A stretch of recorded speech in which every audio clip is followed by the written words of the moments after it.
আমি আমার ক্লায়েন্টের শিশুর সাথে যেভাবে সময় দিচ্ছি। প্রথমে একটু কাপড় নিলাম, তারপর আমার ক্লায়েন্টকে দিলাম। তারপর আমার ক্লায়েন্ট বলটি তৈরি করতেছে, আমি ভিডিও করতেছি।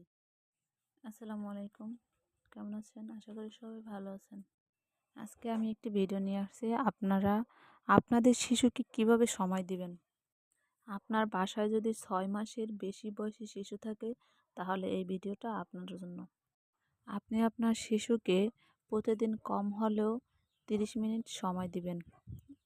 30 মিনিট সময় দিলে আপনার শিশুর মেধা বিকাশ বৃদ্ধি হবে। আপনার শিশুকে কিভাবে সময় দিবেন? আপনার শিশুকে সময় দিবেন, আপনার বাসায় যদি কোনো বল বা কাঠের টুকরো থাকে, কাঠের যদি কোনো গুটি থাকে, সেগুলো নিয়ে শিশুর সাথে খেলা করবেন।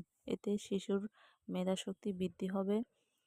আমি একটি কার্যকলাপ শেয়ার করতেছি। আমি এক টুকরো কাপড় নিলাম।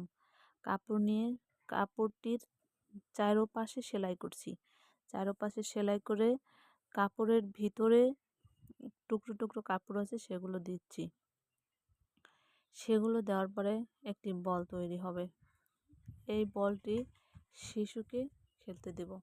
এতে করে শিশুর মেধাশক্তি বৃদ্ধি হবে। শিশু হাসবে, হাসলে শিশুর স্মরণশক্তি ক্লিয়ার থাকবে।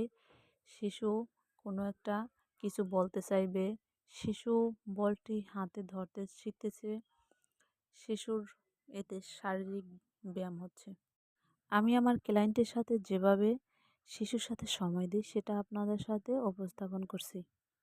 আপনার বাসায় যদি কোনো শিশু থাকে, তাহলে আপনি